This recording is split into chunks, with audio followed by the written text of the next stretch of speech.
is Rosa Kelly. Welcome back to my channel, and today 8 of the 12 days of Christmas. So today I am here with a project share. This is a Christmas countdown, kind of like a daily or a diary.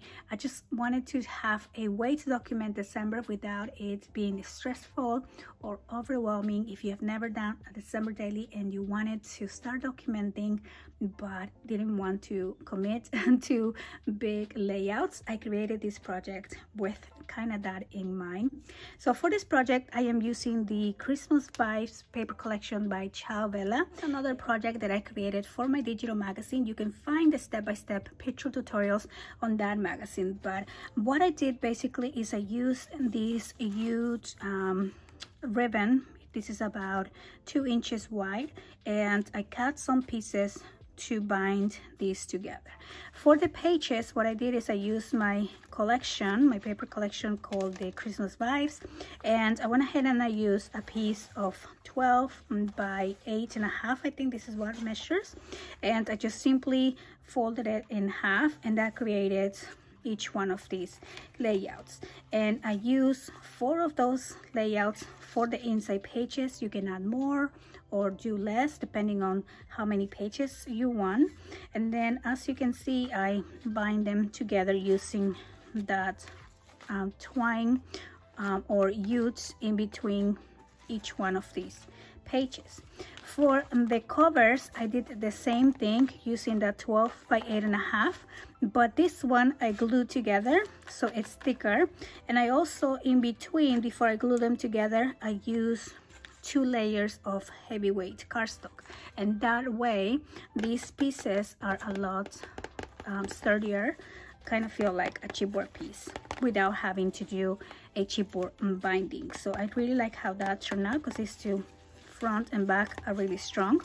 And then I added, to bind it all together, this longer piece of the ute to kind of wrap all around here, and then the flowers. And so yeah, so for the inside, I went ahead and created just some pre-made layouts.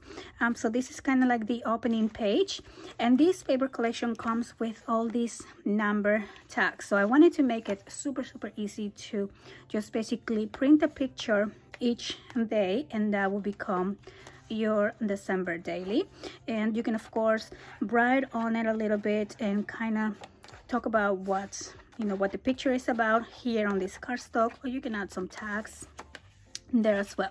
But I think having these layouts already pre-made just makes it really easy to just simply print your pictures at the end of the month and just kind of glue them in place. I love this layout here. This was my favorite. I really like creating just the kind of like checkerboard, and again you can see everything on one layout, and mainly because we're typically busy. Not every day of December is something fun to do. We have school, we have work, and it's just not enough time. So maybe just a simple picture, maybe your Christmas tree, your favorite mug, or whatever you want to just simply add in there. And then as we get towards the the busier days of Christmas, like the 23rd, the 24th, and the 25th, we have a little bit more room for pictures there. And then I even added just one more, just in case we want to take like the final picture for Christmas. And so this was really easy to make, super fun. I love the practicality of it, so that way you can still document December without having to make a full journal or a full mini album. And I forgot to mention that I distressed all the borders around here also to give it that more rustic look. And I really love how this turned out. I hope you guys enjoyed the project for today. Don't forget to go visit my friend Debbie, and I will see you guys on the next one. Bye bye.